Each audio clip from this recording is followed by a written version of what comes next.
Hello friends, स्वागत है आप सभी का आपके अपने YouTube channel technical Rohit classes में। तो आज हम आपके लिए लेकर आए हैं ट्रिपल सी एग्ज़ाम से रिलेटेड कुछ इम्पॉर्टेंट पॉइंट जो आपके एग्ज़ाम के पॉइंट ऑफ व्यू से इम्पॉर्टेंट होने वाले हैं। तो चलिए स्टार्ट करते हैं आज की अपनी वीडियो। तो आज का फर्स्ट चैप्टर है इंट्रोडक्शन ऑफ कंप्यूटर। तो आज हम सीखने वाले हैं कंप्यूटर के बारे में। तो चलिए स्टार्ट करते हैं। सबसे पहले समझेंगे कंप्यूटर। कंप्यूटर क्या है? What is the computer? Computer एक इलेक्ट्रॉनिक डिवाइस है जो मैथमेटिकल कैलकुलेशंस और लॉजिकल कैलकुलेशंस को हल करता है। देखिए, कंप्यूटर जो है, जो भी हमारा मैथमेटिकल कैलकुलेशंस जैसे आपका plus minus divide multiple and logical calculations greater than less than equal को सॉल्व करता है, तो ये हमारा कहलाता है कंप्यूटर। अंडरस्टैंड? अगर हम बात करें फादर ऑफ कंप्यूटर की, तो फादर ऑफ कंप्यूटर है चार्ल्स बेबेज, यानी कि कंप्यूटर का पिता किसे कहा गया है? चार्ल्स बेबेज को कहा गया है। ठीक है, चलिए आगे देखते हैं। Types of computer. अगर हम बात करें टाइप्स ऑफ कंप्यूटर की, तो कंप्यूटर हमारा जो रहता है, फर्स्ट पॉइंट रहेगा आपका आकार, यानी साइज की बेस्ड पे हमारा कंप्यूटर 4 टाइप का होता है। नंबर 1 है microcomputer, number 2 minicomputer and then mainframe computer and then supercomputer. देखिए, सबसे पहले समझेंगे माइक्रो कंप्यूटर को। माइक्रो कंप्यूटर वो कंप्यूटर था जिसमें स्टोरेज कैपेसिटी बहुत ही कम थी एंड प्रोसेसिंग कैपेसिटी भी बहुत ही स्लो थी। वो हमारा था सबसे छोटा computer, micro computer. Understand? Micro computer के जो एग्जांपल्स हैं वो है आपके PC, notebook, tablet and PC. Understand? Second है आपका मिनी कंप्यूटर। मिनी कंप्यूटर्स वो कंप्यूटर था, मिनी कंप्यूटर्स का आविष्कार तब किया गया था। मिनी कंप्यूटर से पहले जो माइक्रो कंप्यूटर था उसमें स्टोरेज कैपेसिटी कम थी एंड प्रोसेसिंग कैपेसिटी भी कम थी। उसी को देखते हुए मिनी कंप्यूटर में माइक्रो कंप्यूटर की अपेक्षा स्टोरेज कैपेसिटी इंक्रीज की गई एंड प्रोसेसिंग कैपेसिटी भी इंक्रीज की गई। ठीक है, मिनी कंप्यूटर के जो एग्जांपल्स थे वो IBM S400E, Honeywell 200 and IT 990। Understand? Next समझेंगे मेन फ्रेम कंप्यूटर को। उसी तरीके से हमारा मेन फ्रेम जो कंप्यूटर था, वो main frame computer micro computer और मिनी कंप्यूटर की अपेक्षा स्टोरेज कैपेसिटी में भी बेटर था एंड प्रोसेसिंग कैपेसिटी में भी बेटर था। तो इसके एग्जांपल्स जो हैं वो हैं IBM Z series system, Z9 system, Z10। Understand? उसके बाद आया आपका सुपर कंप्यूटर।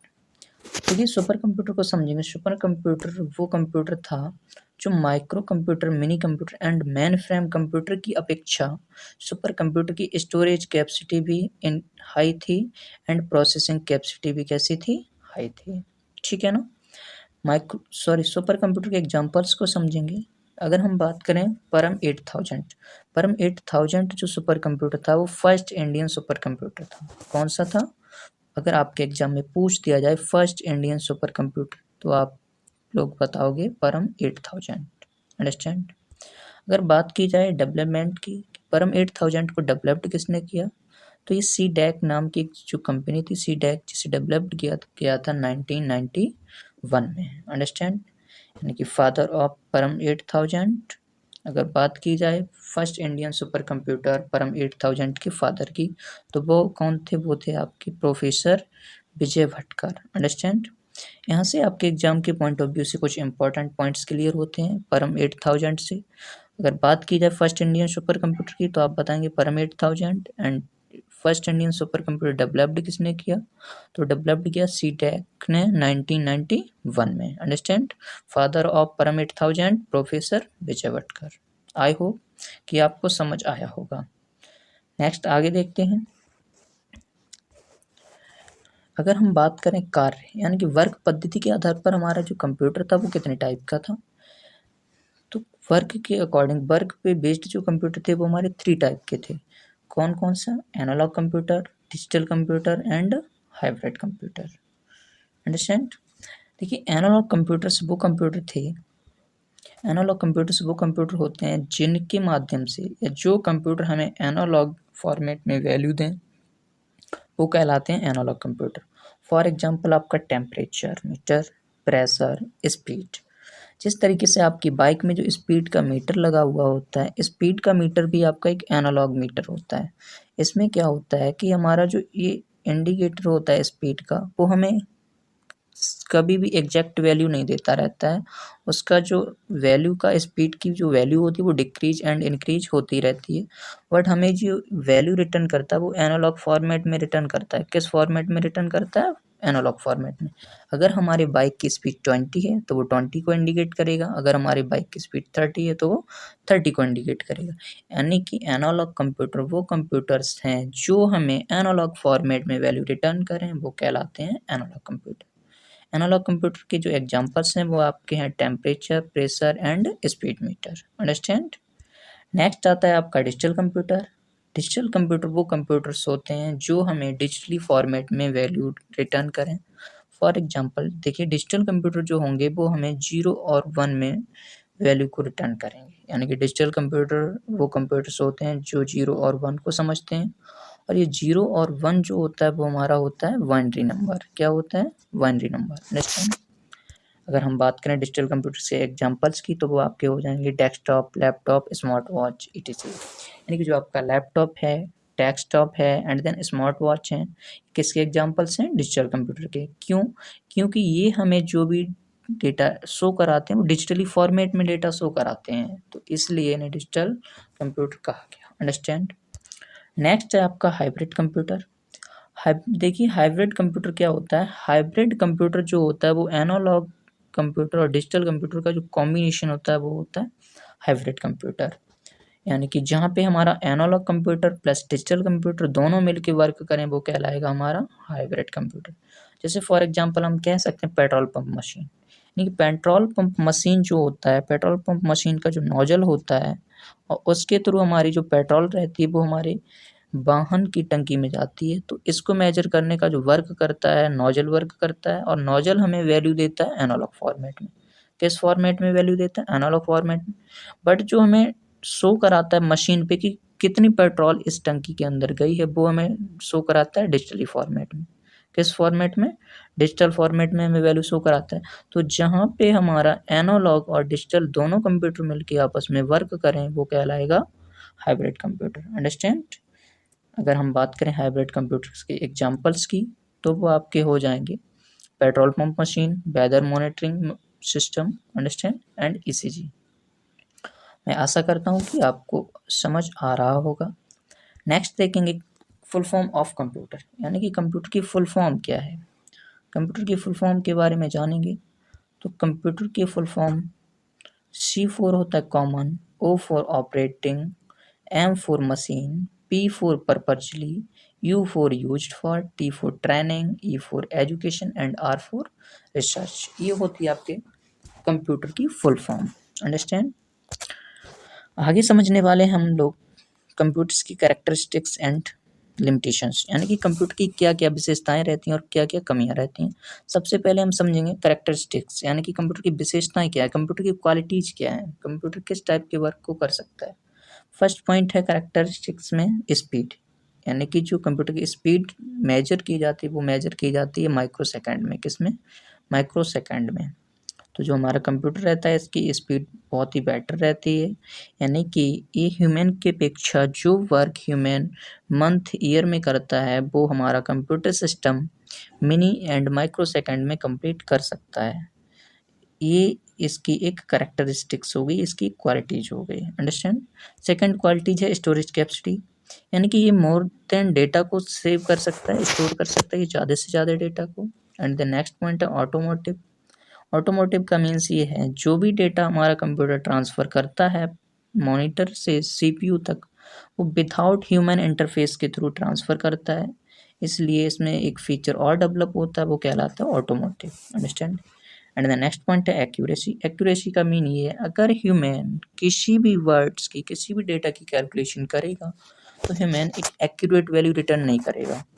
बट हमारा जो कंप्यूटर सिस्टम है इसकी क्वालिटीज है कि हमारे कंप्यूटर सिस्टम में जो भी डेटा रहेगा वो हमें एक्यूरेट वैल्यू रिटर्न करेगा। Understand. And the next point है वर्सेटिलिटी। वर्सेटिलिटी का मीन्स ये होता है कि कंप्यूटर जिस तरीके से ह्यूमन एक समय में सिर्फ एक एंड देन ज़्यादा से ज़्यादा 2 वर्क को कंप्लीट कर पाएगा।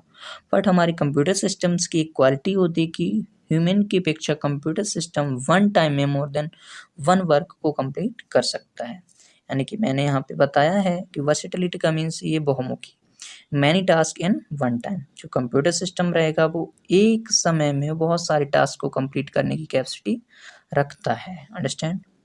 एंड द नेक्स्ट पॉइंट है इंटीग्रिटी, यानी कि जो कंप्यूटर सिस्टम रहता है वो बहुत ही ईमानदारी से अपने वर्क को करता है। And then revision capacity, computer के अंदर रिवीजन कैपेसिटी होती है, वो मिनी सेकेंड में किसी भी डेटा को रिवाइज कर सकता है। तो ये तो रही आपके कंप्यूटर सिस्टम की क्वालिटीज। एंड देन आप समझेंगे कमियां, कंप्यूटर सिस्टम की कुछ कमियां रहती हैं, कुछ लिमिटेशंस रहती हैं, वो क्या हैं उनको समझेंगे।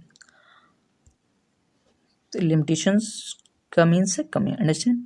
तो फर्स्ट लिमिटेशंस क्या होती है, लैक ऑफ कॉमन सेंस, यानी कि हमारे कंप्यूटर सिस्टम के अंदर कोई भी कॉमन सेंस नहीं होता है।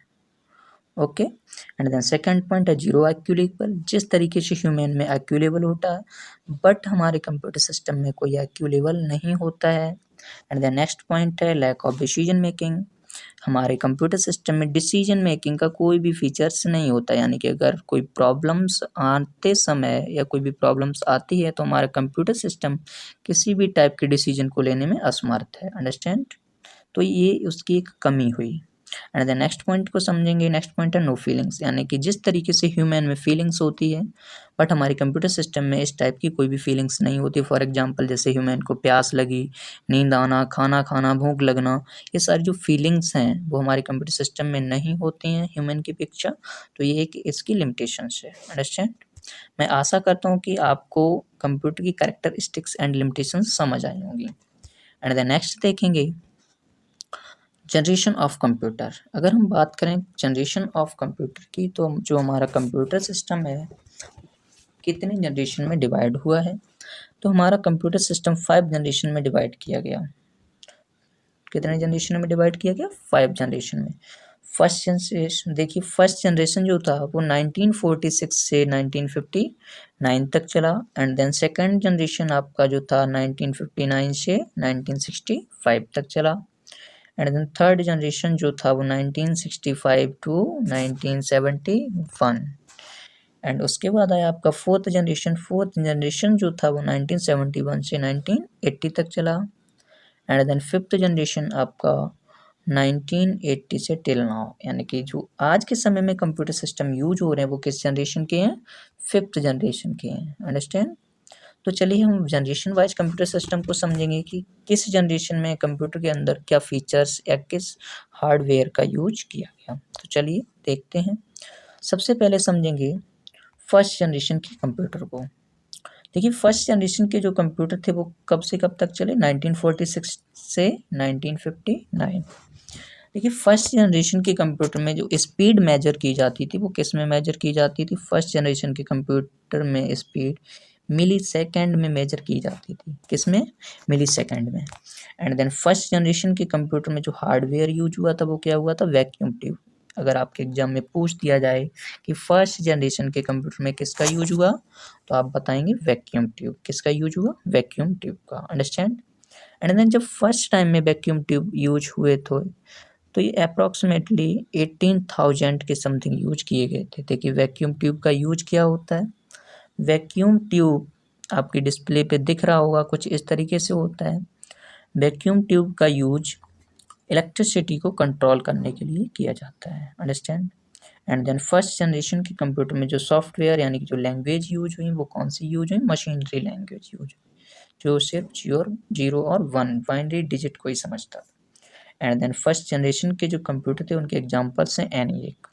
ENIAC जो हमारा डेवलप्ड हुआ था वो 1946 में डेवलप हुआ था। अगर हम बात करें ENIAC की फुल फॉर्म की तो ENIAC की फुल फॉर्म है electronic numeric integrator automatic computer. ENIAC की फुल फॉर्म क्या है, E for electronic, N for numeric, I for integrator, A for automatic and C for computer. तो ये तो रही आपकी ENIAC की फुल फॉर्म। अगर आपके एग्जाम में पूछ दिया जाए ENIAC कंप्यूटर कब डेवलप्ड हुआ था तो आप कहेंगे 1946 में। Understand. And then first generation का जो नेक्स्ट कंप्यूटर था वो क्या था, यूनिवेक। क्या था, यूनिवेक, जिसे हम फर्स्ट कॉमर्शियल कंप्यूटर के नाम से भी जानते हैं।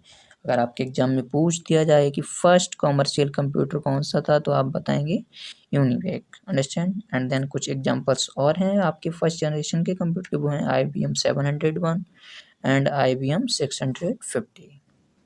मैं आशा करता हूँ कि आपको फर्स्ट जनरेशन के कंप्यूटर के बारे में कुछ इन्फॉर्मेशन मिली होगी। अब देखते हैं सेकंड जनरेशन के कंप्यूटर को, इसको पॉइंट बाय पॉइंट समझेंगे। सेकंड जनरेशन के कंप्यूटर में किसका डेवलपमेंट हुआ। देखिए सेकंड जनरेशन के जो कंप्यूटर थे, फर्स्ट जनरेशन के कंप्यूटर में स्पीड किस में मेजर की जाती थी, मिली सेकेंड में, बट सेकंड जनरेशन के कंप्यूटर में जो स्पीड मेजर की जाती थी वो माइक्रो सेकेंड में मेजर की जाने लगी। किस में, माइक्रो सेकेंड में। एंड देन जो हार्डवेयर फर्स्ट जनरेशन में यूज हुआ था वैक्यूम ट्यूब, तो सेकंड जनरेशन में वैक्यूम ट्यूब की जगह पे किसका यूज हुआ, ट्रांजिस्टर का। ट्रांजिस्टर का भी यूज इलेक्ट्रिसिटी को कंट्रोल करने के लिए किया गया। Understand. And then second generation के जो सॉफ्टवेयर थे वो कौन कौन से यूज हुए थे, जैसे असेंबली लैंग्वेज में आपका यूज हुआ था फोर्ट्रॉन एंड कोबोल, ये आपके एग्जाम के लिए इम्पॉर्टेंट है। एंड देन जो हमारे सेकंड जनरेशन के कंप्यूटर थे वो क्या क्या थे, IBM 1620, IBM 7094, CDC 1604 and CDC 3600। देखिए इसमें जो इम्पॉर्टेंट पॉइंट्स हैं वो ये हैं कि सेकंड जनरेशन के कंप्यूटर में स्पीड किस में मेजर की गई, माइक्रो सेकंड में। एंड सेकंड जनरेशन के कंप्यूटर में किसका यूज हुआ वैक्यूम ट्यूब की जगह पे, तो ट्रांजिस्टर का। अंडरस्टैंड। एंड देन देखेंगे थर्ड जनरेशन के कंप्यूटर को। देखिए थर्ड जनरेशन के कंप्यूटर में क्या चेंजमेंट हुआ, थर्ड जनरेशन के कंप्यूटर में क्या हुआ, जो हमारे सेकंड जनरेशन के कंप्यूटर में माइक्रो सेकंड में स्पीड मेजर की जाती थी वो अब किस में मेजर की जाने लगी, तो थर्ड जनरेशन के कंप्यूटर हमारी कब से कब तक चले, 1965 से 1971 तक। एंड देन स्पीड जो मेजर की जाती थी वो नैनो सेकंड में मेजर की जाती थी। एंड देन इसमें थर्ड जनरेशन के कंप्यूटर में हार्डवेयर को समझेंगे कि जहाँ पे फर्स्ट जनरेशन के कंप्यूटर में वैक्यूम ट्यूब यूज हुआ, सेकंड जनरेशन के कंप्यूटर में ट्रांजिस्टर यूज हुआ, एंड देन थर्ड जनरेशन के कंप्यूटर में IC का यूज हुआ, IC चिप। जैसे IC की फुल फॉर्म क्या होती है, इंटीग्रेटेड सर्किट। क्या होती है, इंटीग्रेटेड सर्किट। अगर हम बात करें इंटीग्रेटेड सर्किट के फादर की, यानी कि इंटीग्रेटेड सर्किट चिप का आविष्कार किसने किया, तो वो किया था जैक किल्बी ने। ठीक है ना। अगर आपके एग्जाम में पूछ दिया जाए कि थर्ड जनरेशन के कंप्यूटर में थर्ड जनरेशन के कंप्यूटर में किसका यूज हुआ, तो आप कहेंगे IC चिप का। किसका, IC चिप का। IC की फुल फॉर्म होती है इंटीग्रेटेड सर्किट। एंड देन इसके फादर कौन थे, Jack Kilby. Understand. And then इसमें सॉफ्टवेयर को समझेंगे। इसमें थर्ड जनरेशन के कंप्यूटर में सॉफ्टवेयर कौन कौन से यूज हुए, time sharing and real time, multiprogramming, etc। And then third generation के कंप्यूटर को समझेंगे, इसके एग्जांपल्स क्या क्या हैं थर्ड जनरेशन के computer, IBM 360, Honeywell 6000, IBM 370/168 and TDC 316, PDP की फुल फॉर्म जो होती है पर्सनल डेटा प्रोसेसर। ये देखिए फुल फॉर्म आपके एग्जाम के पॉइंट ऑफ व्यू से बहुत ही इंपॉर्टेंट है। तो PDP की फुल फॉर्म क्या होती है, personal data processor. Understand. And then next समझेंगे कीबोर्ड किस जनरेशन में यूज हुआ था, तो धीरे धीरे जब हमारा थर्ड जनरेशन स्टार्ट हुआ तो थर्ड जनरेशन में ही हमने फर्स्ट टाइम कीबोर्ड का यूज किया था। अगर आपके एग्जाम में पूछ दिया जाए कि थर्ड जनरेशन के कंप्यूटर में किसका यूज हुआ था, तो कीबोर्ड का। या फिर इस तरीके से भी पूछा जा सकता है कीबोर्ड का यूज किस जनरेशन में हुआ, तो आप बता सकते हैं थर्ड जनरेशन के कंप्यूटर में। किस जनरेशन के कंप्यूटर में, थर्ड जनरेशन के कंप्यूटर में। एंड देन थर्ड जनरेशन के कंप्यूटर में लैन एंड वैन का भी यूज किया गया था। लैन की फुल फॉर्म होती है लोकल एरिया नेटवर्क। क्या होती है, लोकल एरिया नेटवर्क। एंड वैन की फुल फॉर्म होती है वाइड एरिया नेटवर्क। अंडरस्टैंड। तो ये फुल फॉर्म आपको लिख लेनी है और याद भी रखनी है। लैन की फुल फॉर्म क्या है, लोकल एरिया नेटवर्क। एंड वैन की फुल फॉर्म क्या है, wide area network. Understand. Next generation है आपका फोर्थ जनरेशन। फोर्थ जनरेशन के कंप्यूटर को समझेंगे। देखिए फोर्थ जनरेशन के कंप्यूटर जो थे हमारे वो 1971 से 1980 तक चले। एंड देन फोर्थ जनरेशन के कंप्यूटर में जो स्पीड मेजर की जा रही थी वो किस में की गई थी, पिको सेकेंड में। ये मोस्ट इम्पॉर्टेंट है आपके एग्जाम के पॉइंट ऑफ व्यू से। तो फोर्थ जनरेशन के कंप्यूटर में स्पीड किस में मेजर की गई, पिको सेकेंड में। एंड देन फोर्थ जनरेशन के कंप्यूटर में जो हार्डवेयर यूज हुआ वो कौन सा यूज हुआ, VLSI। कौन सा यूज हुआ, VLSI। देखिए VLSI की फुल फॉर्म क्या होती है, very large scale integrated. VLSI की फुल फॉर्म क्या होती है, very large scale integrated. Understand. And then जो देखिए फर्स्ट जनरेशन के कंप्यूटर में वैक्यूम ट्यूब यूज हुआ, सेकंड जनरेशन के कंप्यूटर में ट्रांजिस्टर यूज हुआ, थर्ड जनरेशन के कंप्यूटर में IC यूज हुआ, एंड फोर्थ जनरेशन के कंप्यूटर में VLSI क्या यूज हुआ, VLSI। अंडरस्टैंड। VLSI की फुल फॉर्म मैंने आपको बताई है, very large scale integrated. And then third generation के जो कंप्यूटर थे वो माइक्रो प्रोसेसर बेस्ड थे। किस पे बेस्ड थे, माइक्रो प्रोसेसर चिप बेस्ड थे। एंड देन रैम एंड रोम का यूज फर्स्ट टाइम किस जनरेशन के कंप्यूटर में किया गया, तो फोर्थ जनरेशन के कंप्यूटर में। अंडरस्टैंड। रैम की फुल फॉर्म होती है रैंडम एक्सेस मेमोरी, एंड रोम की फुल फॉर्म होती है रीड ओनली मेमोरी। ये फुल फॉर्म आपको याद रखनी है एंड लिख लेनी है, अपने कॉपी पे नोट डाउन कर लेना है। एंड देन फोर्थ जनरेशन के कंप्यूटर में जो सॉफ्टवेयर यूज हुआ वो कौन सा यूज हुआ, time sharing and real time. Understand. इसके एग्जांपल्स हैं फोर्थ जनरेशन के computer, DEC10, star 1000, PDP-11, C-Ray-1। ठीक है ना। अगर आपके एग्जाम में पूछ दिया जाए नोट पॉइंट, माउस किस जनरेशन में यूज हुआ, which is mouse in generation, तो माउस जो था वो फोर्थ जनरेशन में यूज हुआ। किस जनरेशन में, फोर्थ जनरेशन में।